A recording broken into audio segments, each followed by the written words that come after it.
Selamat malam Mbak Dwi. Assalamualaikum warahmatullahi wabarakatuh. Suara saya bisa terdengar ya Mbak? Ini mohon maaf sekali sebelumnya ya. Nggak tahu kenapa laptop saya kok lambat sekali dari kemarin. Sedikit lambat. Kalau beberapa hari yang lalu itu jaringan internet saya kadang on off seperti itu ya. Jadi mudah-mudahan nanti bisa lancar ya. Kita langsung mulai saja. Nanti biar teman-teman yang lain menyusul. Seperti biasa, sebelum kita mulai kita berdoa dulu ya Mbak, supaya diberi kemudahan dan kelancaran. Doa saya persilahkan. Doa selesai. Baik, alhamdulillah kita bisa ketemu lagi kali ini dalam pembelajaran bahasa Indonesia. Kita masuk pada bab yang kelima ya, yaitu masalah sosial. Sebelum saya masuk ke bab 5 ini, saya mau ngulang sebentar ya kemarin kita pelajari ya. Kemarin kita mempelajari tentang teknologi. Di situ kita diajarkan membaca cepat 75 kata per menit ya. Kemudian menghitung kecepatan efektif membaca. Lalu kemudian kemarin kita juga mempelajari cara menulis dialog sederhana ya. Nah, baik. Sekarang kita masuk pada masalah sosial.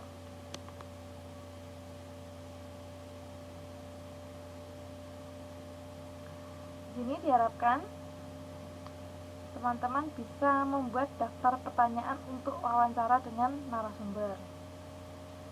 Lalu diharapkan teman-teman bisa menggunakan kata tanya apa, berapa, mengapa, bagaimana, kapan, siapa, mana dalam wawancara.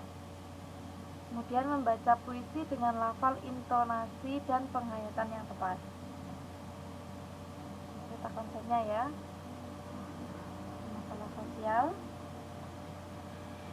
kita bagi dua ya. Pertama kita nanti akan mempelajari tentang wawancara, yang juga akan dibagi lagi menjadi dua, yaitu gimana cara berwawancara, kemudian bagaimana menulis wawancara. Kemudian masalah sosial yang kedua yaitu dalam bentuk membaca puisi. Baik, kita langsung saja masuk pada subbab yang pertama, yaitu wawancara.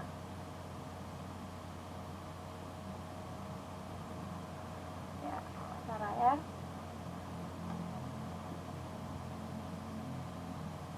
Nah, wawancara ini merupakan salah satu cara ya untuk memperoleh informasi. Nah, caranya dengan mengajukan pertanyaan langsung kepada informan, tokoh atau narasumber. Nah, untuk melakukan wawancara, kita perlu memperhatikan beberapa hal ya. Di dalam wawancara itu ada beberapa hal yang harus diperhatikan dengan baik. Nah, kita lihat di sini yang pertama, persiapan wawancara. Persiapan wawancara. Nah, agar memperoleh hasil wawancara yang baik sebagaimana pewawancara ya, kita perlu melakukan persiapan-persiapan tentu. Yang pertama, menguasai masalah yang akan ditanyakan. Masalah yang akan ditanyakan. Lalu yang kedua, menentukan hal-hal pokok yang akan ditanyakan dalam wawancara. Yang ketiga, menyiapkan daftar pertanyaan tentang hal-hal yang akan dimintakan penjelasan. Ya. Lalu yang keempat, pertanyaannya harus mengandung unsur apa, siapa, kapan, di mana, mengapa, dan bagaimana, atau dalam kurung 5W1H. Nah, ini maksudnya 5W1H ini adalah what, who, when, where, why, hanya how. Nah, gitu ya. Jadi dalam bahasa Inggris, what, who, when, where, why, dan satu halnya itu adalah how, bagaimana ya. Lalu yang kedua,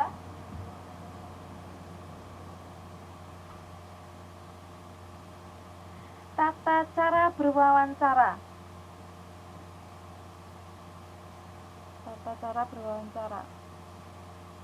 Nah, ini hal yang perlu diperhatikan ya. Yang pertama, hubungi terlebih dahulu orang yang akan diwawancarai, baik secara langsung ya, dengan mendatangi orang tersebut, atau melalui telepon.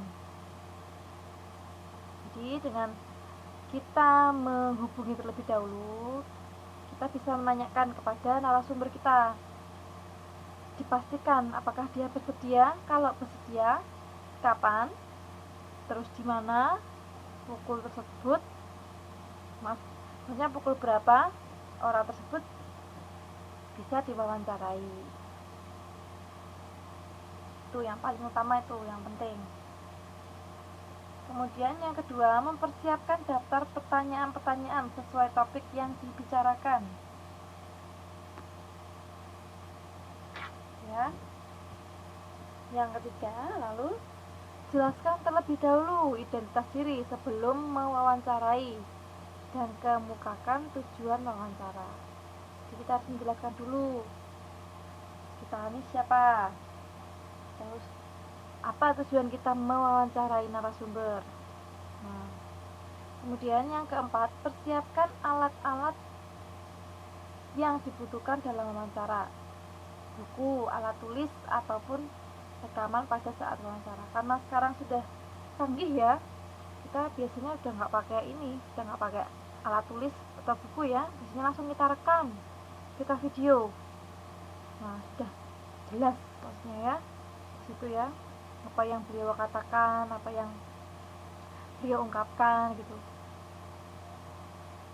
Lalu yang kelima, bertanyalah dengan sopan dan hormat. Jangan menanyakan hal-hal di luar permasalahan.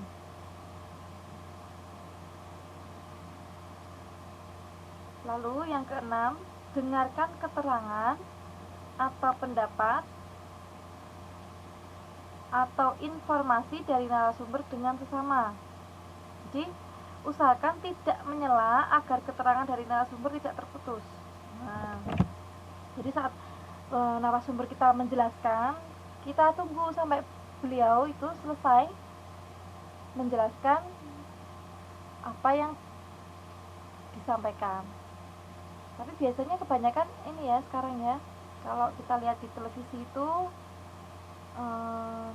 news anchor atau pembaca berita itu kalau mau wawancara itu kan narasumbernya lagi menerangkan di sela ya, sela gitu, jadi terputus apa yang dia sampaikan. Nah, sebaiknya jangan seperti itu. Lalu yang ketujuh, setelah wawancara berakhir, jangan lupa mohon diri, ucapkan terima kasih dan permohonan maaf. Nah, itu penting sekali. Pokoknya harus mengucapkan terima kasih dan juga permohonan maaf. Lalu yang ketiga, menulis hasil wawancara.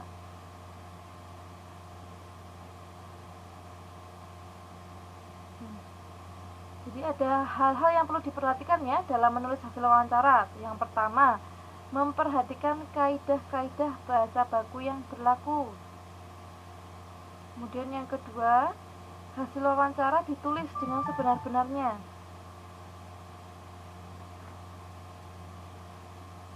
Tidak perlu memberikan tambahan atau pengurangan yang berlebihan. Lalu yang ketiga, pilihlah keterangan atau informasi yang penting dan sesuai dengan masalah yang dibahas. Jadi yang penting saja dan sesuai dengan masalah yang dibahas, tidak usah semuanya dituliskan. Lalu yang terakhir, keempat, penulisan hendaknya memelihara kerahasiaan dan menjaga nama baik narasumber. Kadang ada narasumber yang tidak ingin diketahui identitasnya ya, jadi kita biasanya pakai inisial. Nah, kalau dia narasumbernya minta seperti itu ya jaga kerahasiaannya. Nah, supaya lebih jelas, nah ini ada contoh hasil wawancara.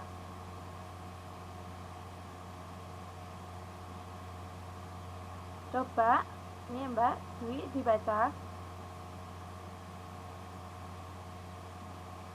Kemudian di bawahnya itu ada pertanyaan. Nah, nanti tolong dijawab sama Mbak Dwi. Ini yang apanya tulisannya Mbak Dwi? Saya perbesar ya. Coba saya perbesar.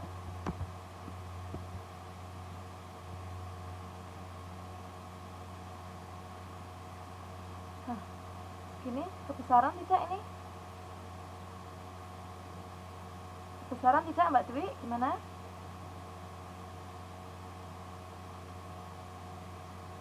Ya, silakan. Kira-kira butuh waktu berapa menit ini Mbak untuk membaca kemudian menjawab pertanyaannya di bawah? Saya ngikut. Ini karena yang lain tidak masuk ya, jadi Mbak Makri kan menjelaskan kalau dia ada masalah ya dengan Facebooknya. Nah, kalau Mbak Aisyah mungkin lagi liburan mungkin ya, karena kan libur ini. Terus kalau Mbak Elda nggak tahu kemana, mungkin Mbak Dwi tahu Mbak Elda kemana, jadi kita privat ini ya. Kira-kira butuh waktu berapa menit Mbak Dwi untuk membaca kemudian menjawab?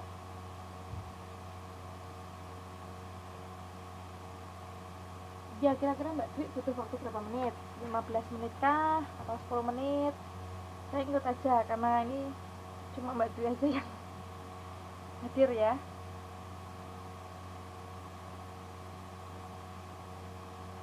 Gimana, 15 menit cukup? Ya, silahkan ya. Nanti kita bahas sama-sama.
Udah Mbak Dwi ya.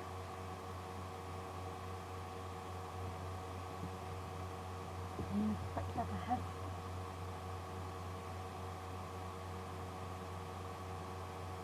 Ya.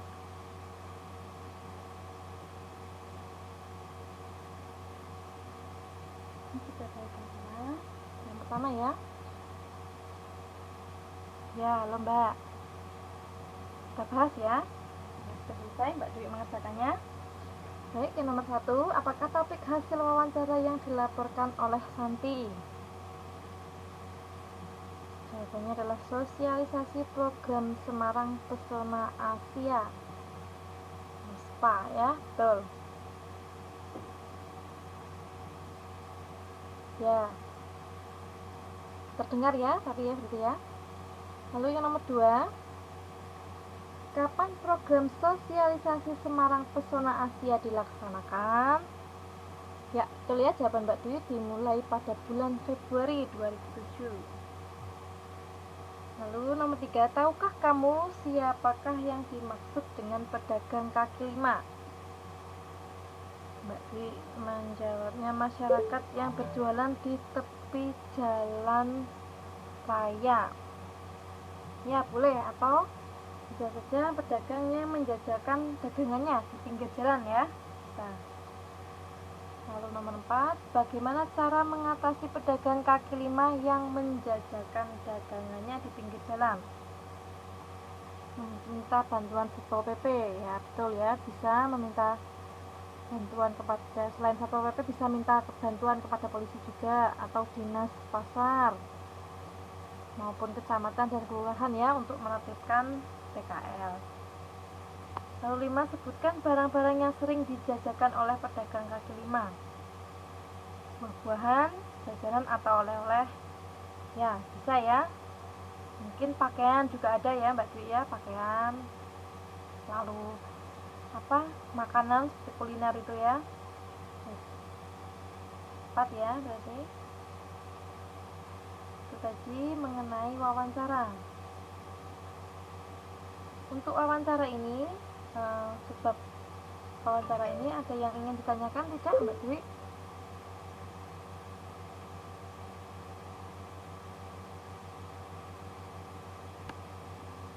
Untuk subbab yang pertama, ada yang ingin ditanyakan? Kalau tidak ada, kita lanjut ya. Subbab yang kedua ya, yaitu membaca puisi.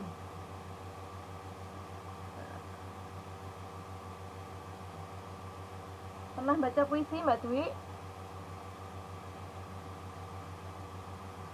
Pernah baca puisi?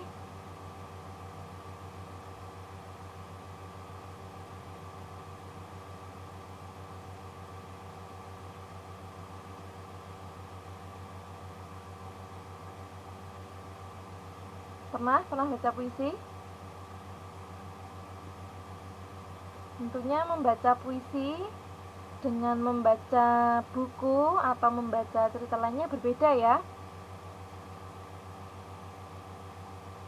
Sudah. Oh, belum pernah.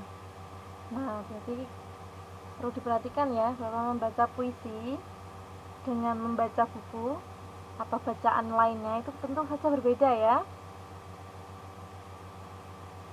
Jadi untuk membaca puisi itu harus benar, indah dan menarik ya. Harus benar karena membaca puisi itu tidak seperti membaca bacaan yang lain, dia berbeda. Dan biasanya dalam membaca puisi ini kan dilakukan di depan banyak orang ya, depan audiens itu ya.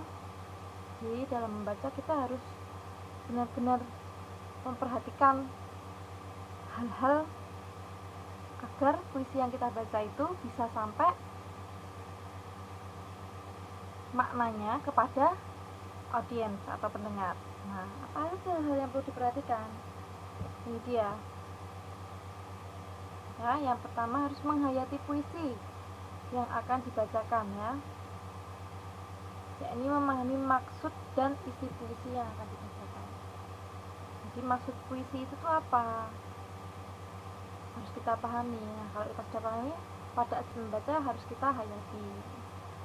Lalu nomor 2, ekspresinya ya, yakni kemampuan untuk menunjukkan mimik wajah atas pemahaman isi puisi atau jiwa puisi. Jadi ekspresinya itu harus sesuai. Misalnya puisi itu tentang suatu kesedihan misal, ya ekspresi wajah kita atau mimik wajah kita ya harus sedih gitu kita saat membaca puisi.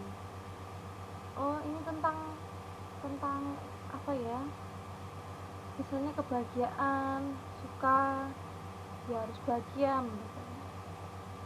Lalu yang nomor 3, pemahaman dalam pembacaan puisi. Jadi maksudnya sebelum membaca puisi kita harus mampu menangkap makna yang terkandung dalam puisi sesuai dengan suasana. Hampir sama dengan nomor 1 ya. Jadi kita harus benar-benar paham ini tuh isi puisi ini tuh apa maknanya, yang terkandung dalamnya tuh apa. Lalu yang nomor 4, pemenggalan kata secara tepat. Nah, akan menentukan makna puisi agar tidak cabul atau jelas maksudnya ya. Jadi pada saat membaca puisi pemenggalan katanya ini harus tepat. Jangan dibaca terus, itu juga nggak baik ya, nggak bagus. Lalu yang kelima, pelafalan atau pengucapan. Nah, dalam membaca puisi ini perlu memperhatikan pelafalan dan pengucapan. Biar jelas melafalkannya atau mengucapkannya itu harus jelas. Lalu yang terakhir ya, hal-hal yang harus diperhatikan terakhir ini adalah intonasi. Jadi intonasi ini adalah naik turunnya nada pengucapan. Misalnya harus ada penekanan ya mungkin harus naik nadanya. Ya, jadi dalam puisi itu ada yang diucapkan nada naik, ada yang turun, ada juga yang mendatar. Misalnya ekspresi marah ya, dia harus naik kan, nadanya harus naik.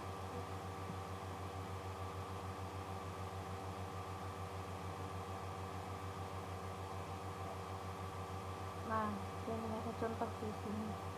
Pahlawan tak dikenal. Ya, karya Toto Sudarto Bahtiar.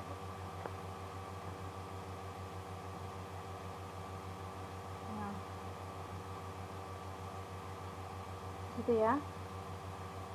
10 tahun yang lalu dia terbaring, tetapi bukan tidur. Sayang, nah ini harus ada penekanan gitu.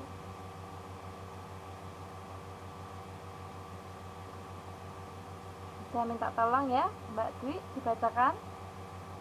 Saya hidupkan mic-nya ya. Dulu yang lain-lainnya sudah pernah, karena kita ini mengulangi materi lagi ya. Kebetulan untuk materi semester 1 ini sudah selesai semua. Nah, saya ulang lagi biar teman-teman semakin paham. Kalau teman-teman yang lain itu sudah saya suruh baca satu persatu. Nah, tinggal Mbak Dwi.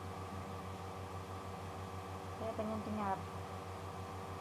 Ya apa-apa, dicoba aja.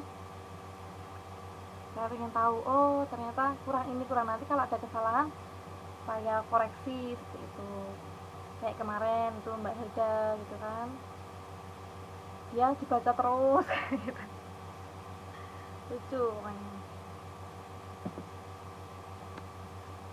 Coba ya, nggak apa-apa. Saya hidupkan mic-nya.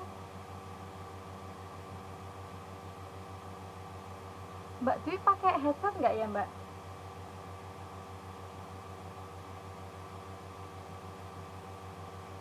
Saya mau tanya dulu, Mbak Dwi pakai headset nggak?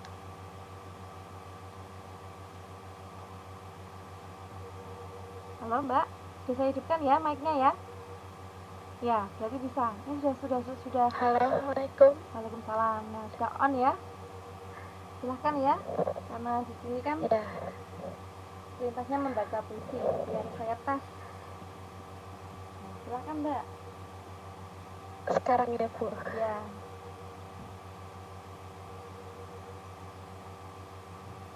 Sepuluh tahun yang lalu dia tetapi bukan tidur, sayang.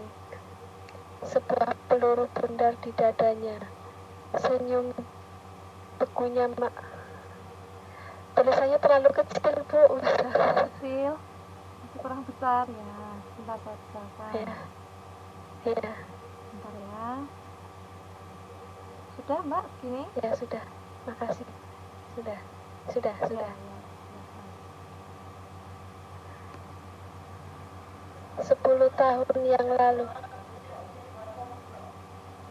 Wewe kuku ya Cai.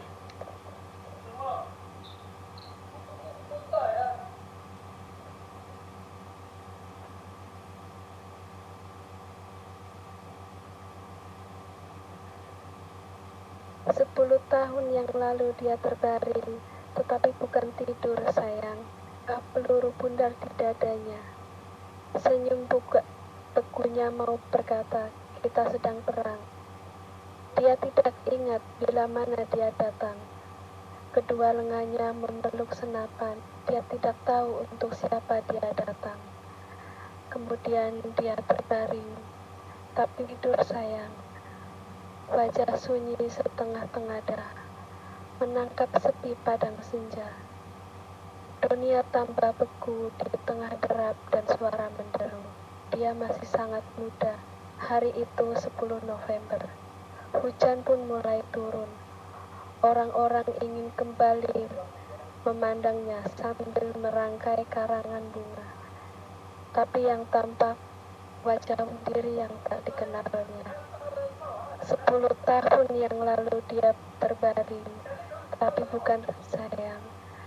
Sebuah lubang peluru bundar di dadanya. Senyum beku berkata, aku sangat muda. Terima kasih Mbak Dwi. Saya off-kan lagi ya mic-nya ya. Ya. Nah, sudah cukup bagus ya.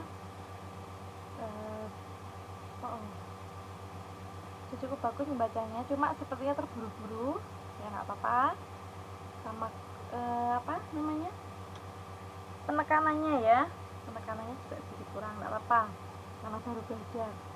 Kemarin teman-teman yang lain juga gitu, biasa kalau grogi nggak apa-apa, tapi sudah cukup bagus, tinggal dipoles-poles dikit, udah bagus banget, sip pokoknya ya. Ini saya sudah dengar ya tadi Mbak Dwi baca puisi. Sekarang kita latihan. Tapi sebelumnya ada yang ingin ditanyakan tidak mengenai puisi ini sebelum kita masuk pada latihan?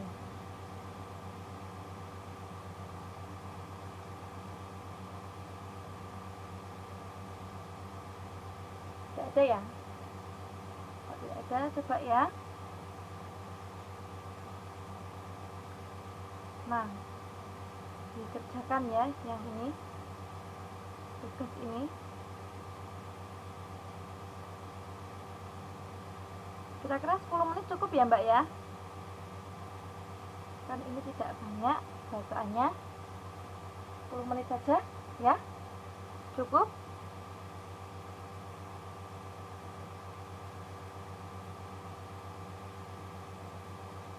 Jadi ini berkaitan dengan dua puisi di atas. Yang pertama, pahlawan tak dikenal dengan perempuan-perempuan perkasa.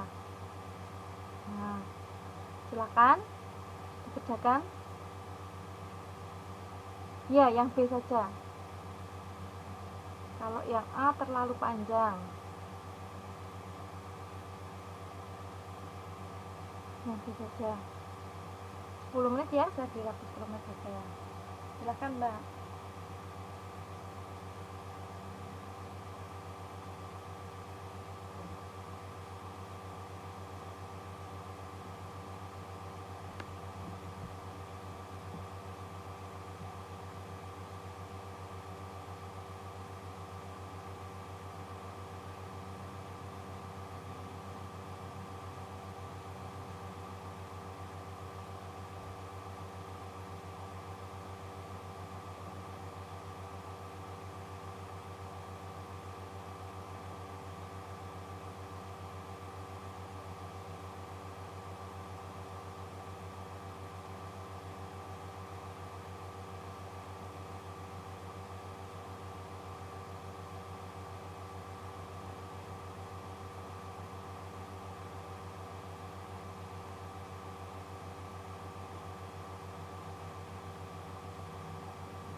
selesai Mbak Dwi. Nah, selesai ya.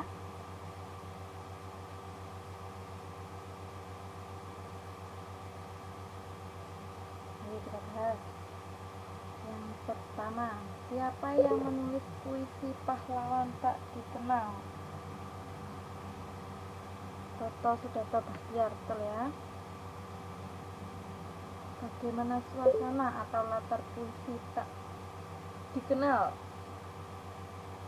Ya, kesedihan. Latarnya pada saat itu adalah peperangan ya. Kesedihan itu peperangan. Lalu nomor 3, siapa tokoh yang dipilih oleh penyair dalam penulisan puisi perempuan-perempuan perkasa? Nah, Mbak Dwi jawabannya Hartoyo Andang saja. Yang dimaksud di sini perempuan-perempuan perkasa yang dituliskan itu tuh siapa? Jadi bukan penulis puisinya ya. Ya, maksudnya adalah ibu-ibu pedagang ya itu ya. Perempuan-perempuan yang membawa bakul di pagi buta. Itu kan ya.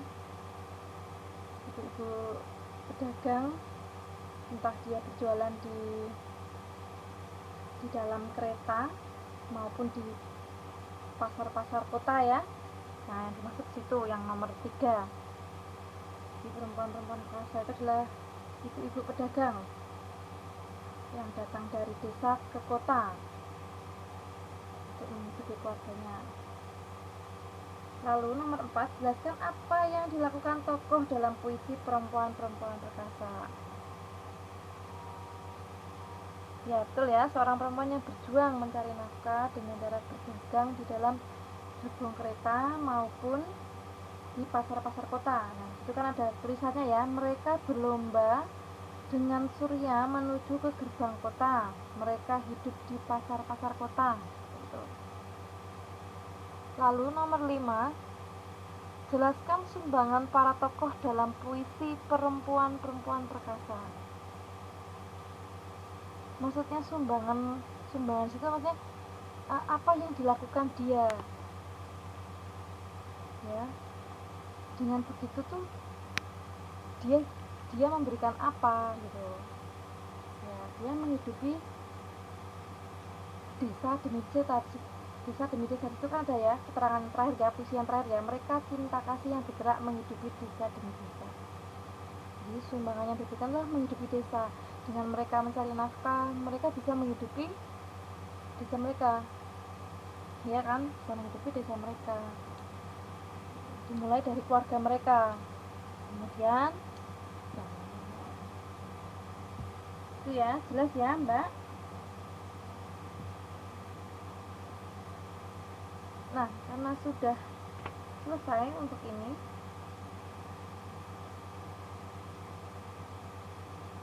ada yang ingin tanyakan untuk bab 5 ini kan kita sudah selesai ya mengenai teknologi. Ada yang ingin tanyakan? Kalau tidak ada, sebelum saya tutup, kita latihan lagi satu lagi terakhir ya kita.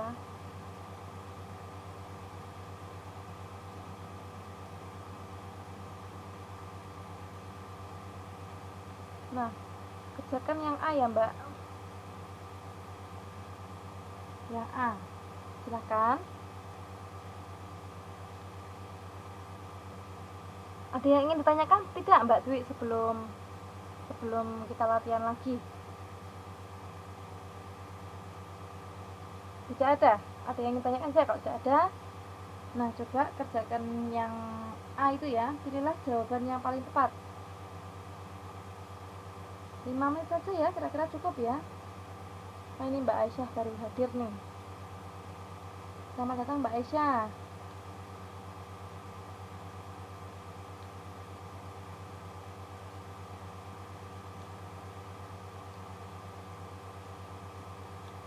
Yang A saja dari nomor 1 sampai dengan 10.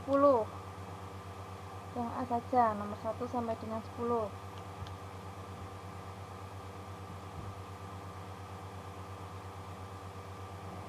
kira 5 menit cukup ya.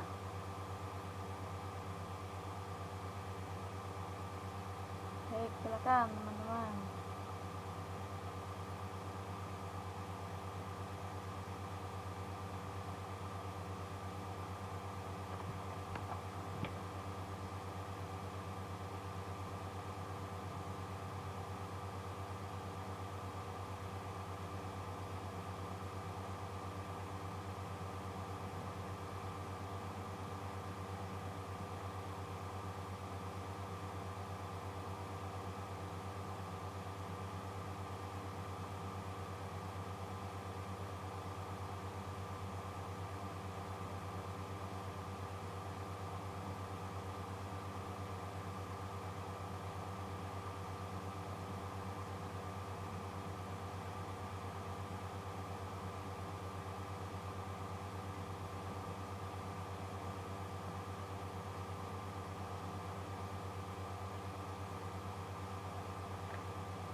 ini Mbak Dwi sudah ya.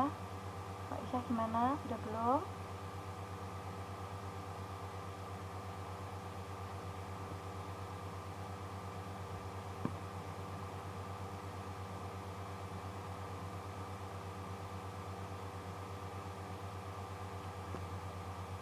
Mbak Isya ya.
Mana Mbak Isya sudah belum?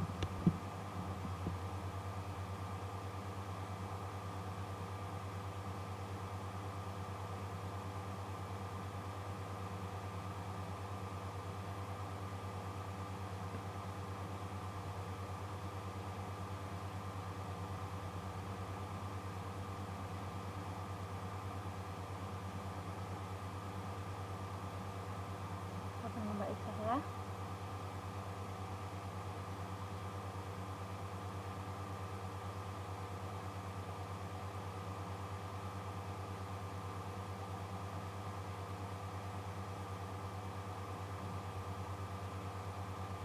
Ya, cuma yang aja.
Mana Mbak Isya sudah belum?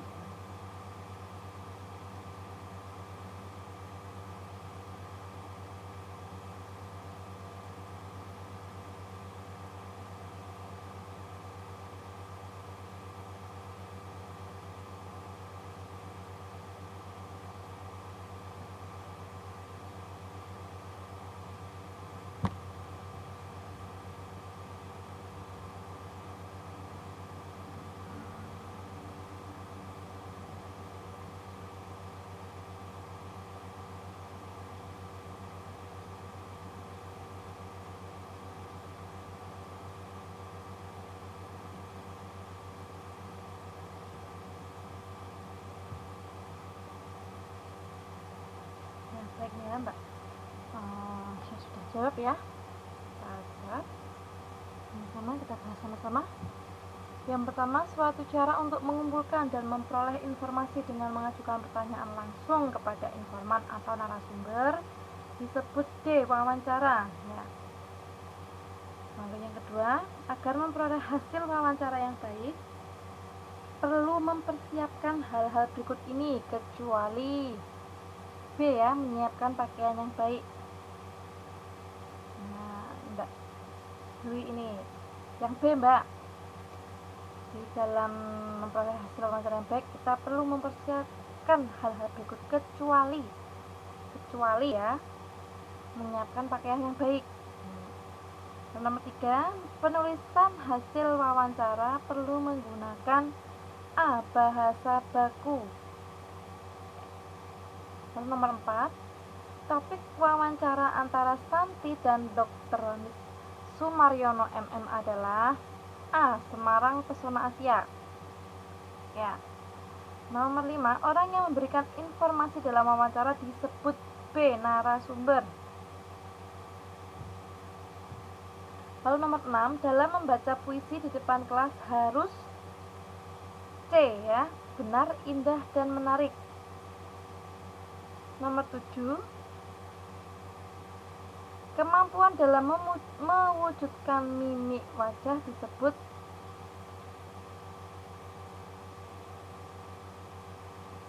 D. ekspresi. Lalu nomor 8, hal-hal berikut perlu diperhatikan dalam pelafalan membaca puisi. Kecuali B ya, kenyaringan vokal. Nomor 9, pengelolaan diri yang dapat menentukan keberhasilan dalam mengekspresikan puisi yang dibaca disebut mimik. Mimik ya Mbak Aisyah, bukan pantonim. Dan nomor 10, dalam puisi perempuan-perempuan perkasa, perempuan-perempuannya membawa bakul dari desa ke kota mengendarai C. kereta api. Bukan sado Mbak Aisyah, tapi C. kereta api.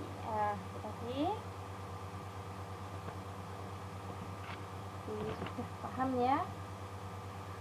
Alhamdulillah nih, hampir kayak Mbak Dwi cuma salah satu ya, bisa salah dua. Baik, karena sudah selesai, waktu juga sudah menunjukkan pukul 9 kurang ya. Nanti kita sudahi dulu pembelajaran kita kali ini. Sebelumnya saya mau mereview sebentar apa yang kita pelajari kali ini ya. Yang kita pelajari kali ini adalah tentang wawancara. Jadi dari situ kita mempelajari bagaimana persiapan wawancara, lalu tata wawancaranya gimana, kemudian penulisan laporan hasil wawancara itu bagaimana. Kemudian yang subbab yang kedua yaitu mempelajari membaca puisi. Nah, dalam membaca puisi tadi perlu memperhatikan hal penting dalam membaca puisi. Baik, itu untuk pelajaran kita kali ini saya cukupkan sekian.